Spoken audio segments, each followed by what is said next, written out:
I've got a watch from a new Japanese microbrand to check out today, and this is a relatively affordable one. It comes in at under $400, which is great to see. Not only is this brand based in Japan, they do their manufacturing here in Japan. So yeah, I'm really excited to check it out. This is the Retro Modern from KNIS Watches. Take a quick look and then we'll get into it.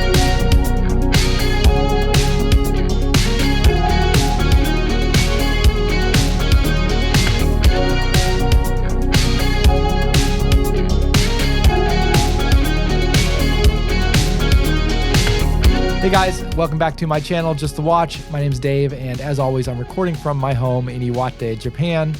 Today we're going to be taking a look at a watch from a Japanese microbrand that's based in Kyoto, which is, if you know your Japanese geography, a long ways from Iwate. So I've never actually been to Kyoto, but it is the cultural heritage center of Japan.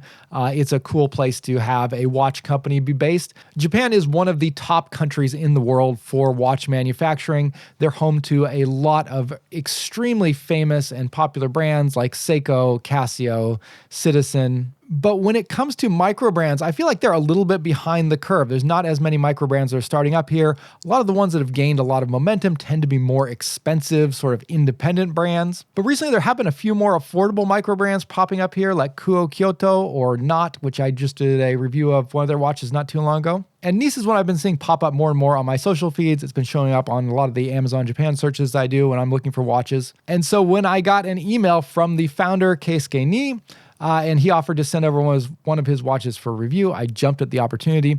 This is a watch that I did get for free from them, and that's why you saw the paid promotions flag at the beginning of this video, but they didn't have any control over the content of this review. Now, the founder, Keisuke Nii, he has been involved in the watch industry here in Japan for more than 15 years. He's kind of behind another brand that I've been keeping an eye on. I've reviewed a few of their watches, and that is Hyakuichi 101. Hyakuichi 101 is more of a budget-oriented brand. They do a lot of homage watches, a lot of quartz pieces. It's kind of designed to have a mass market appeal, and I do see their watches popping up in a lot of places here in Japan. So what it looks like is going on is that KNIS is kind of a slightly higher end brand. They're using more mechanical movements.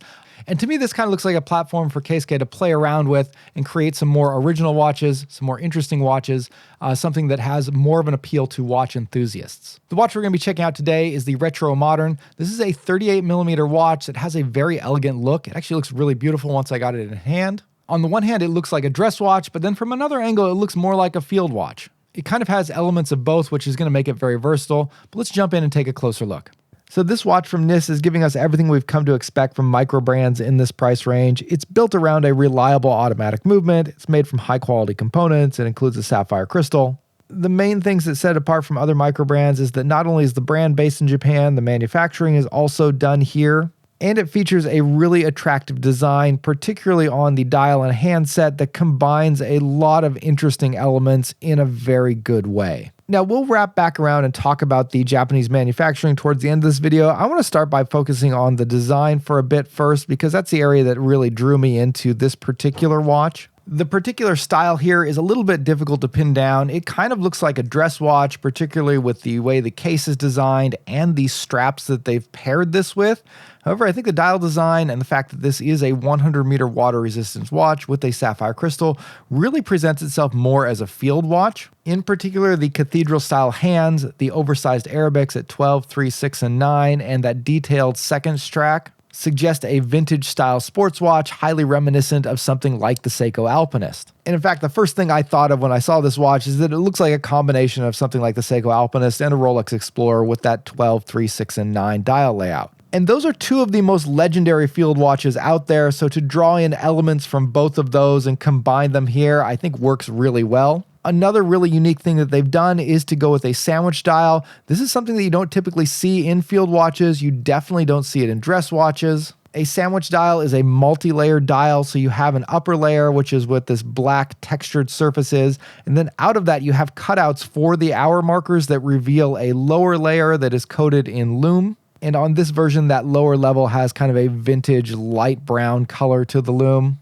which pairs really well with these retro aesthetics. However, it's not particularly bright. That's sort of the trade-off you get when you go with the sort of vintage toned lume paint. When you look at this watch in the dark, you can see that the handset is actually somewhat bright. It definitely holds on a lot longer than the hour markers do. And definitely overall, the level of lume you're going to be getting here is above what you would get from a dress watch. It's maybe average or slightly below average for a field watch, but again, that's largely a consequence of going with that vintage brown tone to the lume. Moving on from the dial to the case, I think here is where you see a little bit more of some dress watch influences. The case does look very elegant with an interesting way that they've integrated the lugs into the case. You can see there's a slight step up from the flat sidewalls of the case to where the lugs start.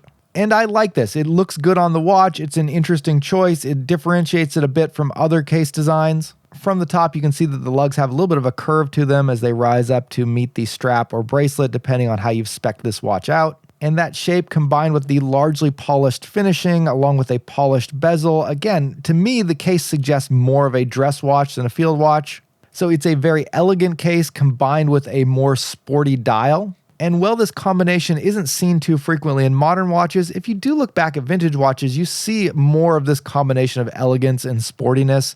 I think back then watches were kind of designed to be more versatile. People would tend to have only one watch, so you would need to be able to use it in a number of different circumstances. And so while even though I would personally categorize this watch as a field watch, I think the way that most people are going to actually wear this is more like a dress watch or a formal watch. And I think that side of the watch's personality is really emphasized in the choice of bracelet or straps that KNIS is pairing this with. The two choices that they give you are either a stainless steel bracelet or a genuine leather strap that has been embossed with a crocodile leather pattern.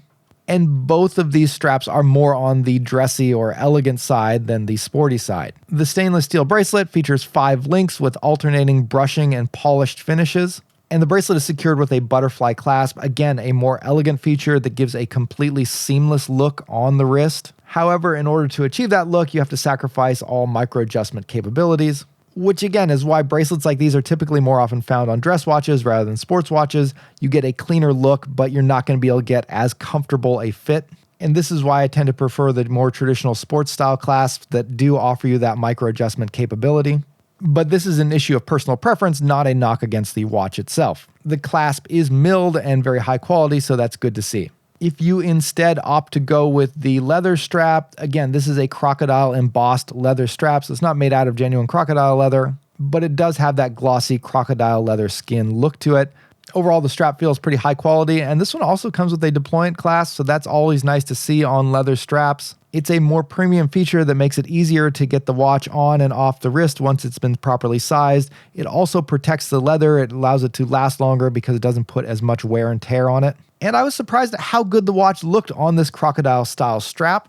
Again, it pushes it more into the dress watch category, but I think it really works with this style case and even with that dial design. Even though cathedral-style hands are most commonly associated with vintage field watches, because they have such an elegant look, it works on a dress-oriented watch as well. However, because this watch does feature standard 20mm lugs, you're not locked into the straps that are included with the watch. You can change it to a more rugged, sports-oriented strap and give this more of that vintage field watch look.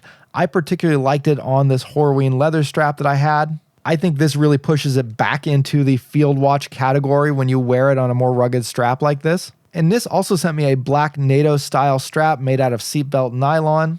This is another optional add-on you can purchase from them, giving you yet another option for how to wear this watch. And this, I think, is maybe their way of leaning into the field watch side of things. NATO style straps are really associated with field watches. But again, they've gone with a more elegant choice, going with the seatbelt style. And then this one has a unique weave pattern on the strap itself. So again, it has this kind of little dressy sheen to it. The thing that I do like about going with a NATO style strap here is that it allows you to take advantage of that impressive 100 meters of water resistance, and it's both very comfortable and very secure. Next, I want to talk about the movement of the watch, and this is something that I would look at as maybe one of the slight drawbacks here. They've built this watch around the Miyota 8215, which, while being a very good, reliable Japanese movement, it is more of an entry-level movement and maybe not something you would tend to expect at a watch in this price range. The good things about this movement is that it is relatively accurate, it is very reliable, it's been well proven, it's inexpensive, so it's easy to service or to find parts or to replace. These are all very important things, especially when you're looking at more budget-oriented watches like these. The drawbacks is that the architecture is a little bit dated, and while this is the updated version that features hacking and hand winding, which is nice to see, It does still have the issue of the second hand occasionally stuttering, particularly when the watch faces some kind of shock or impact. This is not a problem with the movement. It's part of the design of this particular kind of automatic movement. It does not affect the timekeeping of the watch. It's just sometimes a bit jarring to look at your watch and notice that the second hand appears to have stopped for a little bit.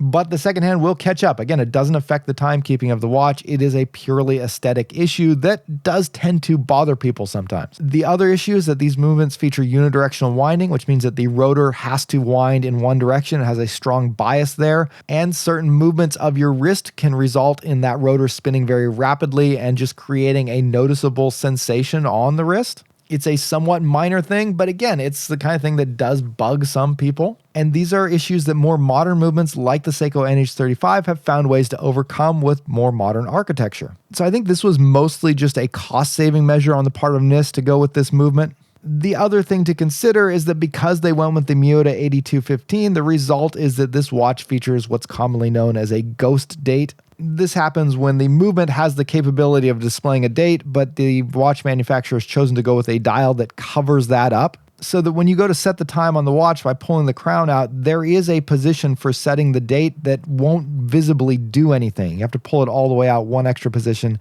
to get to the time setting. It's another minor issue that drives some watch nerds up the wall. And so I think a lot of people are going to have some complaints about the choice of movement in a $390 watch, and that forces us to consider the issue of value here. In the grand scheme of things, when you look at a watch market that has luxury watches with automatic movements up in the tens of thousands of dollars, $390 is still in the lower range. And when compared to other Japanese watch brands like Seiko or Citizen or Bulova, who is purchased by Citizen, so they're technically a Japanese brand now, spec-wise, this watch compares very favorably to these brands. And because Citizen owns both Miyota and Bulova, you will find this same Miyota 8000 series movement in a lot of Citizen and Bulova automatic watches in this price range. But where the competition gets a lot stiffer is when you look at microbrands or Chinese factory brands. These will tend to offer you higher quality movements and similar build quality for around the same price. So when you're considering the value proposition of this watch, I think the biggest factor is going to be that Japanese manufacturing. This is a watch that is manufactured in Japan, and that is very unusual to see for a $390 watch. Nearly all microbrands in this price range are going to be manufactured in China, where the cost of labor is significantly cheaper than in Japan. And even a lot of Japanese brands will do their manufacturing in China for watches that are in this lower price range. So it is somewhat rare to find a sub $400 automatic watch that has been manufactured in Japan. And when I look at this watch, I do think that the quality of the manufacturing is very high, particularly when you look at the macro shots. Everything is very sharp and crisp. It's very clean. There's no dust or anything under the dial. And overall, the finishing of everything is very good as well. But the fact remains, you can find a watch of comparable quality at a lower price if the manufacturing is done in China instead of Japan. It's just a matter of pure economics at that point. So like so many things when it comes to watches, I think this is going to come down to more of an emotional connection. If you have an interest in Japan or a high appreciation of Japanese craftsmanship or an appreciation of the Japanese watch industry because it is an amazing part of Japanese culture here, and you want to get a watch that has been actually manufactured here in Japan, this is a pretty affordable way to do it. You're going to consider this a pretty good value watch. But if those things don't really mean anything to you, then you're probably going to look at this and think that it's a little bit overpriced. All right, guys, that's going to wrap up the review today. Drop me a comment down below. Let me know what you think of this watch in this price range. Let me know how much you appreciate the idea of a watch that is manufactured in Japan versus other places in Asia or Southeast Asia. KNIS has a few models out already, and most of them fall along kind of classic watch archetypes. For instance, they have a Dirty Dozen style watch and a more classic dress watch. You know, for a young brand starting out, it makes sense to play it safe with their designs and try and get some sales out there. But I've been really excited looking at their social media, seeing some of the upcoming watches that they have. It definitely looks like they've got some cool ideas coming up, so I'll definitely want to be keeping an eye on them in the future. Anyways, that'll wrap up the review for today. Thank you guys for watching. If you're interested in picking up a watch-themed t-shirt like this one here, you can pick up this and a lot of other designs on my website at justthewatch.com. Thanks for watching. I'll see you later. Bye.